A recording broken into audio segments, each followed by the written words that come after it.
We wish to acknowledge the people of the Woiwurrung and Boonwurrung language groups of the Eastern Kulin Nations, on whose unceded lands we film our shows. We wish to acknowledge their elders past and present. Welcome to the 4th episode of Season 9 of The Leak.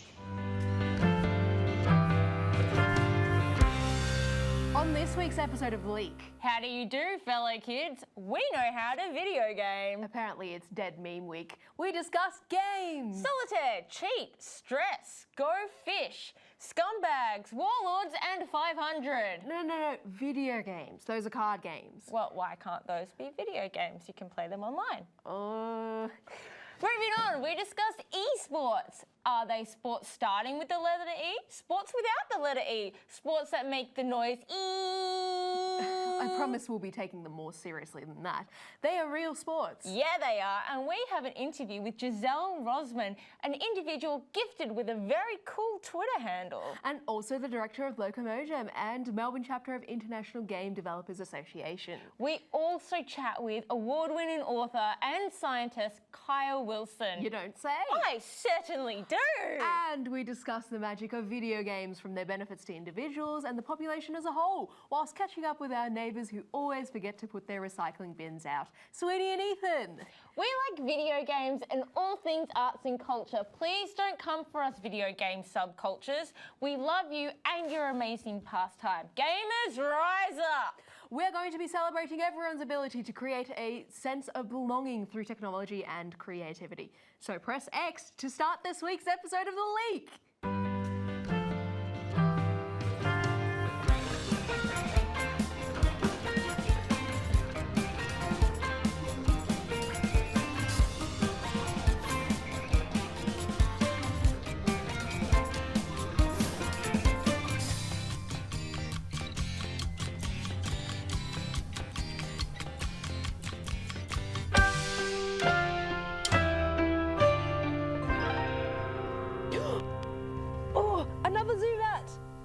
Go, Pokemaster, go, go, go. Yes, third one today.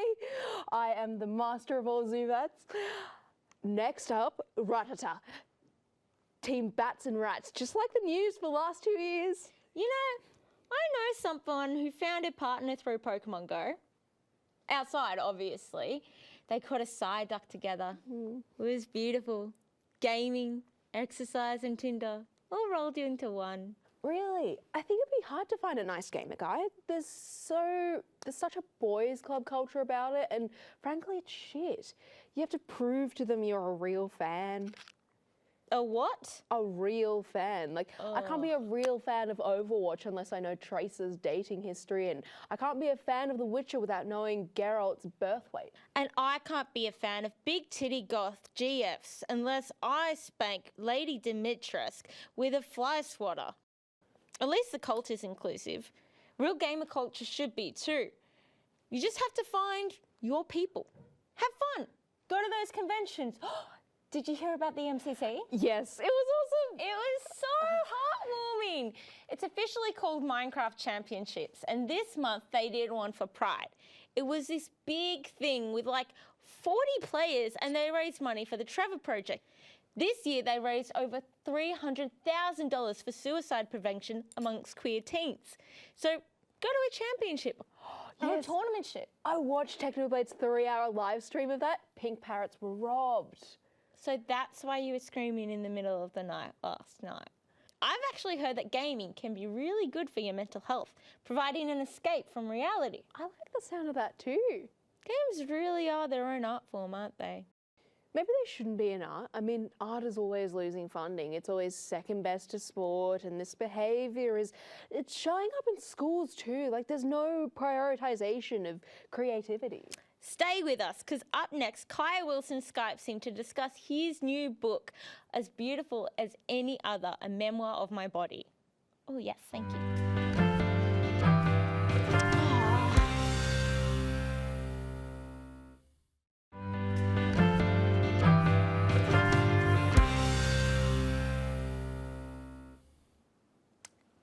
Lakshmi, have you ever had a near-death experience? Does almost annihilating Judy count?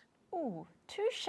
Well, you might resonate with our next guest. tsunami scientist and award-winning author, Kaya Wilson. Welcome, Kaya. Hello, thanks for having me. Congratulations on your new book, As Beautiful as Any Other, Kaya. In a nutshell, what is your new book about and how can we all better listen to our bodies? Oh, that's a nice question. Yeah, look, it's memoir, so it's ostensibly about my life, but I use it to talk about big topics too. It's framed around my gender transition, and kicks off with this horrific surfing accident I had, which was a near-death experience and was completely terrifying. But it definitely clarified a lot of thoughts I had about how I wanted to live and what kind of person I wanted to be, and that really sort of framed the book. And when I started writing, it helped me recover. It helped me think about my future, and describe some of my experiences as being perceived as both a woman and a man, and what that's like in this world that we live in. How did the title, As Beautiful as Any Other, come about? Yeah, so it's a quote actually from a Ta-Nehisi Coates excerpt from his book Between the World and Me. I think he writes really beautifully about his experience, but also civil rights and being part of a marginalized community. And he was talking about home, about how he wanted his home to be written about as something beautiful. And I just like the phrase. I like that it stands on its own and it can, have so many meanings. So I chose it. That's really beautiful and as beautiful as any other. Kaya, what does beauty mean to you? Oh, what does beauty mean to me? I think, that's an evolving thing, right? How we think about beauty, how we think about things that we care about and love. I think, beauty for me is a kind of harmony with myself or a harmony with the world, a connection to my body. It's good mental health. It's things flowing. And when writing this book, was there anything you were surprised to learn? Yeah, look, there's heaps of things I was surprised to learn. One of the things I was surprised to learn is that a lot of my extended family were queer or are queer, and that was complete news to me. My father came out to me as in his last months of life as having lived as a gay man in his youth, and I guess identifying as a queer person, and that was completely new. And then once that disclosure happened, and I asked my uncle and talked to other family members, there's a lot of family members that I had no idea about that live these very silent queer lives. You recently said this quote that society does not respect the transgender identity or the transgender journey. How might society be more respectful here? Well, there's so many things. I mean, like, trans people are maligned in so many different ways. And we could start by changing some of these very damaging laws that we have, particularly in the state level, that make it extremely difficult for transgender people to change their gender or to be recognized as non-binary. So that's one start. Another thing is easing the access to healthcare. I mean, these are very much human rights issues. The biggest issues facing the trans community are very basic. It's access to housing, it's access to employment, access to healthcare, access to education, all of which are spheres of society that we're often excluded from. And to encourage acceptance and understanding of the transgender community, what solutions or practical changes can we introduce in Australia? Yeah, well, changing those laws is a good start. I mean, but there's also things we can do on a more social level where just like work to understand what trans means, and when someone comes out to you, accept it as this beautiful invitation and go with it. I mean, it's something that is much more spoken about now. It's much more visible. But also, there's still a lot of lagging behind that trans people are really pushed into. We're just as human as everybody else, but because of this one identity, it can very much sort of be like pushed in between us. And, the more everyone can do to kind of break down those barriers, the better off we all are. Really, really love this book, and I'm so going to pitch it to book club now. Oh, fantastic. It's a great idea. So, Kaya, where can people access this book? You can get it everywhere. All good bookstores. If they don't have it, demand that they order it in. You can read it old school. You can also order the audiobook and listen to it whilst you're going about your life. Enjoy it that way. It's me reading it. I went to the studio and recorded it for 3 days. So you get to have the sort of live experience. That's fantastic. Thank you so much. It's been an absolute pleasure and honour to chat. Thank you so much for your time and your contribution. Thank you. It's been a real pleasure. Thank you so much. Thank you.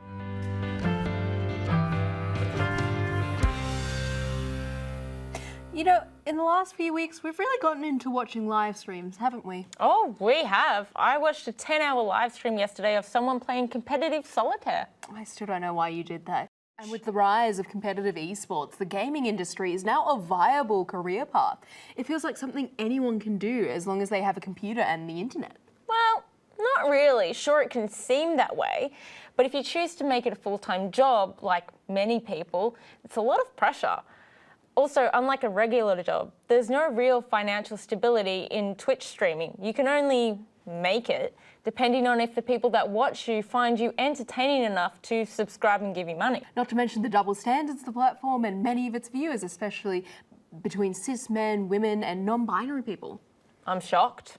Women have always had to deal with sexism and gatekeeping in the gaming community. This stereotype of the gamer girl only being into games for attention and not taking the game seriously is a view that still stinks up the internet to this day.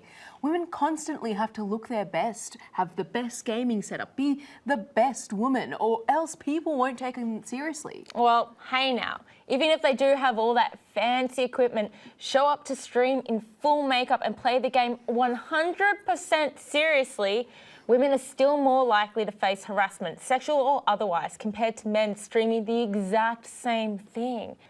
Remember what Andrea Botez said about her and her sister's channel? Yeah, they had to do a ton of moderation on their channel to stop these creeps trying to flirt with them in the chat. And they played chess, for crying out loud. And still, appearances are everything to those people. The Botez sisters have both said they got a ton of sexual harassment from men that claimed that Alexandra's looks had a hand in her chess records.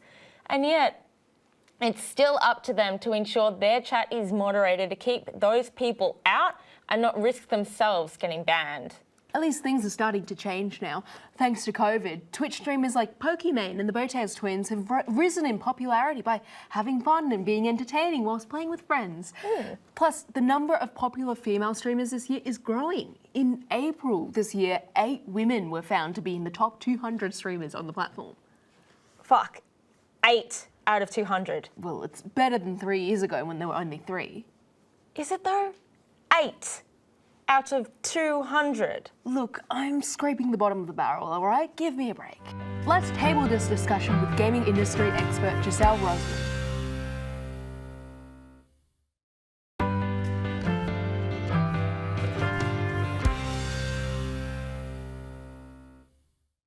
It's human nature to want to play. From Pong to Donkey Kong to Subnautica and Candy Crush, we've all button smashed an amusement device at some stage of our existence. The international game industry now encompasses 2.7 billion players. It is the biggest earning media sector globally and is set to spend $200 billion annually by 2023. To understand this lucrative industry further, we are joined by Giselle Rosman, Director of Locomojam and the Melbourne chapter of International Game Developers Association. Welcome. Hi, it's great to be here. Since the outbreak, the game industry has grown by a phenomenal 40%. Can you brief us on why and how you got into the indie game scene? Yeah, so I've been involved in games in Melbourne since 2007. I started off as a marketing manager at one of the local games schools. And what's the best advice you have for anyone wanting to succeed in the industry? It's harder these days because your whole person is always known everywhere, so be aware of who you are and what you do online. Is find what you're passionate about and where your strengths lie. There's, a few different areas in games.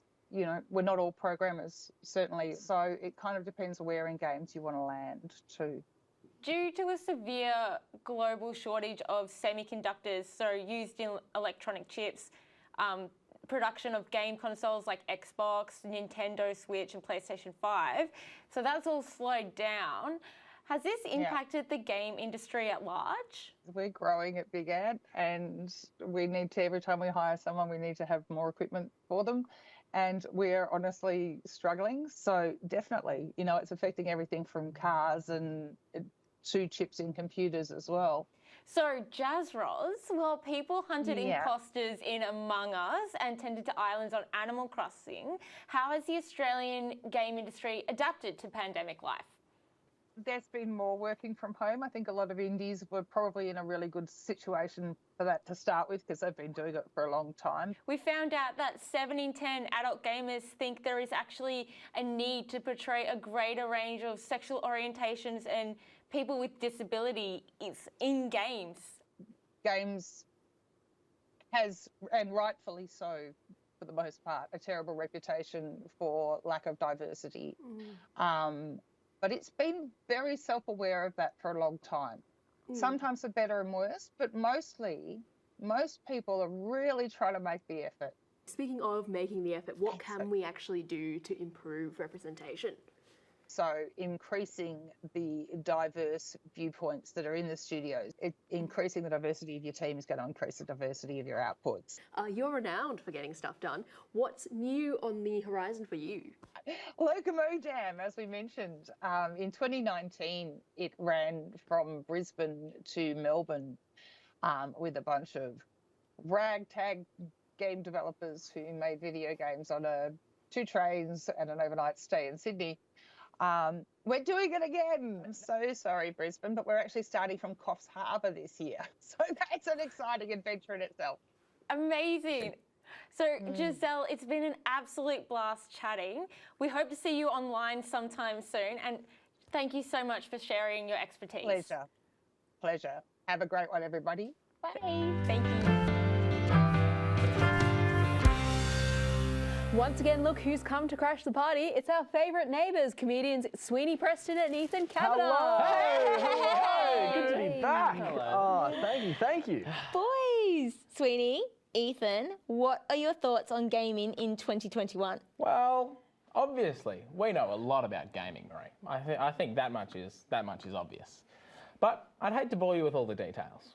Well, we'd quite like to get your opinion on it. Well, we are across all things gaming. I mean, PlayStation 4, PlayStation 5. I could go on. We'd like you to. I mean, let's not get bogged down in the nitty-gritty of it all. By nitty-gritty, you mean the theme of this episode? I think they're stalling because I don't know anything about gaming. Hey, whoa. We know lots about gaming, but what we know more about is winning. We've brought along a bit of a visual representation to illustrate what we're talking about. On the left is stuff about gaming that we definitely know heaps about, but just don't want to get into right now. Controllers, Mario, Green Mario. Do you mean Luigi? And on the right, we've got stuff that Ethan and Sweeney also know heaps about. Linen, plant milk, Semillon Sauvignon Blanc.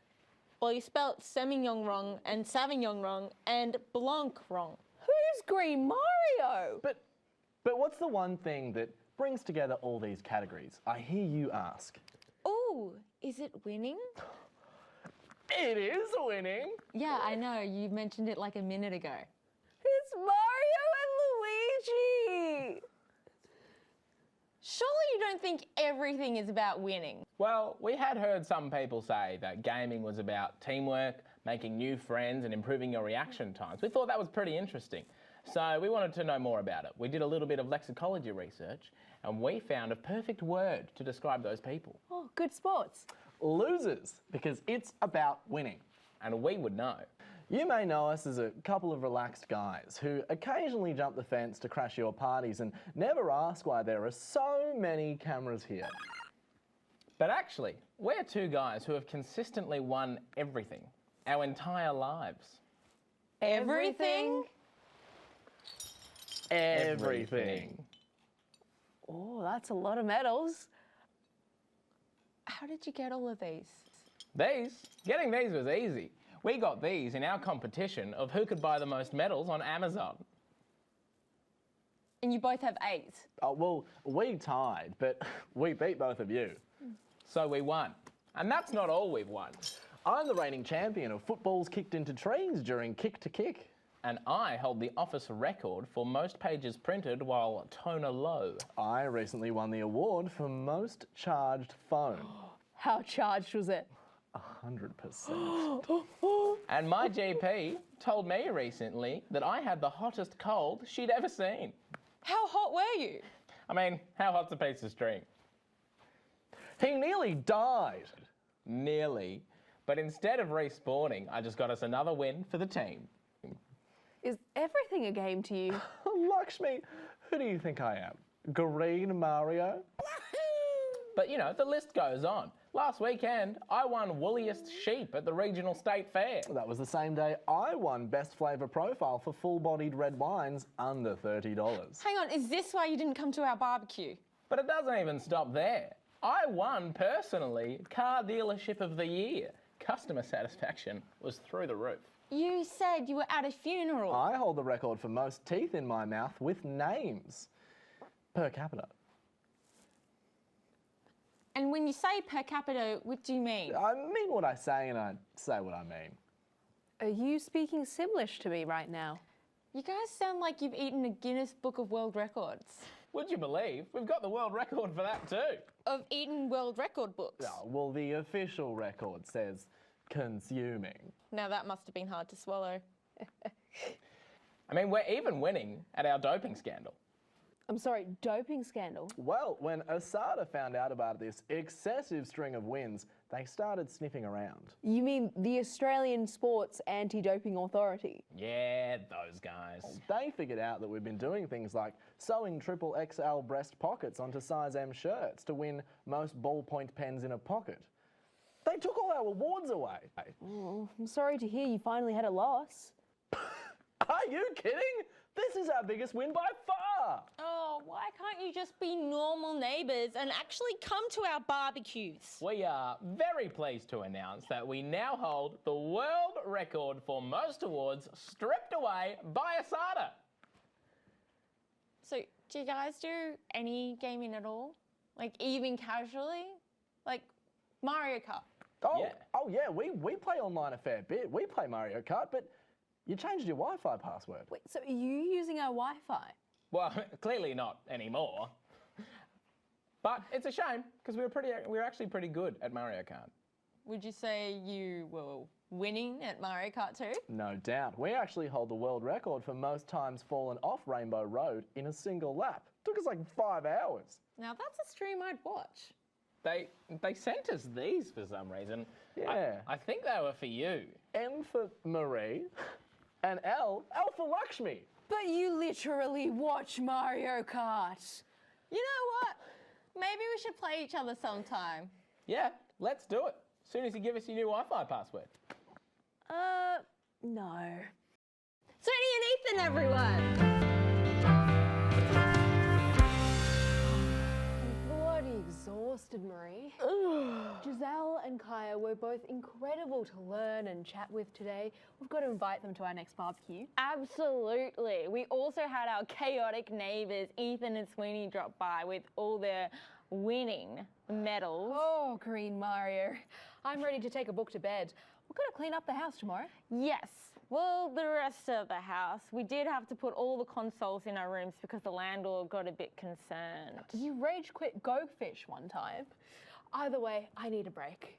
I'll warm up our heat packs so we can be nice and toasty tonight, and then I'm going to watch some streams of some lesser known Twitch streamers. We've got to support those upcoming female creatives in the gaming industry. Heat pack, a book, and a bed. All I'll ever need.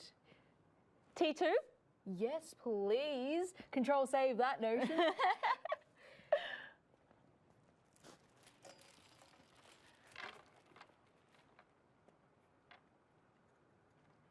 You guys don't live here, so maybe you should go home. We'll see you next week.